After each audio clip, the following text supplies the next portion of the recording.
Halo, Assalamualaikum warahmatullahi wabarakatuh. Perkenalkan, nama saya Simona Fitriana, NPM 2131155, kelas 3C Farmasi.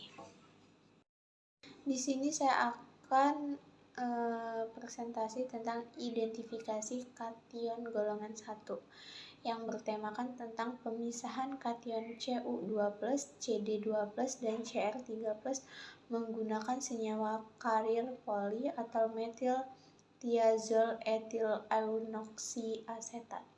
Hasil sintesis dengan teknik BLM yang disebut dengan bulk liquid membrane. Proses pemisahan ion logam menggunakan poliogenol bergugus aktif N dan S telah dilakukan dengan teknik BLM. Poliogenol bergugus aktif N dan S disintesis dari eunol yang kemudian dipolimerkan menjadi poliogenol. Recovery ion logam juga dimanfaatkan untuk pemisahan logam-logam berharga dari pengotorannya telah mempelajari pemisahan ion logam perak dari limbah fotografi. Salah satu metode untuk recovery ion logam ini adalah pemisahan dengan membran cair. Dalam teknik membran cair, senyawa pembawa memainkan fungsi penting.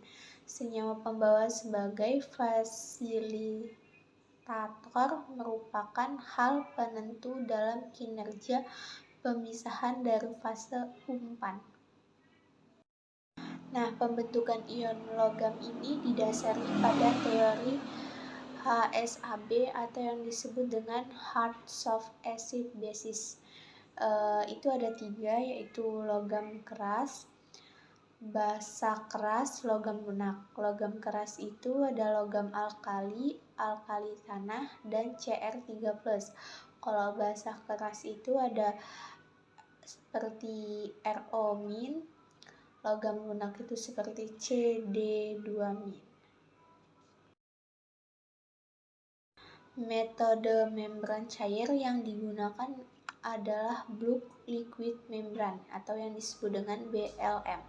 Keuntungannya, metode ini adalah mempunyai selektivitas dan efisiensi sistem yang tinggi, mengurangi jumlah pelarut dan pemisahan sejumlah ion dapat dilakukan secara kontinu dalam satu unit operasi. Keuntungannya lain adalah pengoperasian yang sederhana dan biaya pengoperasiannya yang murah. Campuran logam masing-masing 30 ppm yang mengandung Cr3+, Cu2+, dan Cd2+, dengan variasi pH 5 dan pH 7 sebagai fase umpan dan HCl sebagai fase penerima. pH fase penerima dibuat konstan, yaitu pH-nya cuma 1. Nah, di sini ada alat dan bahan. Alatnya itu peralatan gelas laboratorium dan 1 set alat BLMB. Bahannya itu ada egenol, BF3 diethylater, SOCl2, 4-metil-5-tezoletanol, ada NaOH, asam klorosetat, klorofram, metanol, diethylater, CrCl3, 6H2O, CuCl, dan 2H2O, dan Aquades. Nah, cara kerjanya di sini ada 4. Yang pertama itu preparasi membran cair, pengukuran pH, proses recovery, analisis dengan AAS. Hasil dan pembahasannya tentang sintesis poliogenol. Sintesis poliogenol itu adalah proses polimerasi. Eugenol merupakan proses polimerisasi adisi kationik. Hal ini dikarenakan gugus vinil dari poliogenol mengalami reaksi adisi.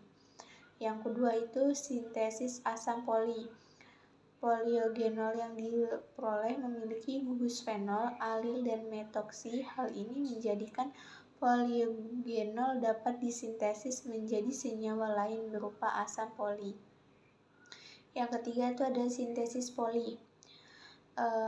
Senyawa ini disebut dari asam poli atau yang disebut dengan eugenoksiasetat yang diesterkan, namun dikarenakan reaksi esterifikasi bersifat reversibel maka digunakan tionil klorida dengan mengubahan asam poli menjadi klorida asam. Kemudian klorida asam yang terbentuk direaksikan dengan alkohol atau yang disebut dengan 4-metil-5-tozoletanol.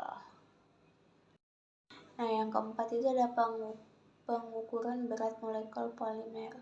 Penentuan berat molekul relatif polimer ini berdasarkan pengukuran waktu alir masing-masing larutan. Nah, yang ke-5 ini ada transport ion logam pada fase umpan pH 5 dan pH 7. Pada penelitian ini digunakan 0,7 gram PMTEEA yang dilarutkan dalam kloroform sebagai fase membran dan fase umpan dengan variasi pH 5 dan pH 7 untuk menguji selektivitas dan efektivitas dari transport ion logam pada pengaruh konsentrasi umpan. Nah, jadi kesimpulannya itu ada dua, yaitu telah dapat disintesiskan poli atau yang disebut dengan metiltiazol etil eugenoksiasetat, dan 2, PMTEEA dapat digunakan sebagai carrier untuk recovery logam CD2+, Cu2+, dan Cr3+. Sekian dari presentasi saya akhiri. Wabillahi taufiq wal hidayah. Wassalamualaikum warahmatullahi wabarakatuh.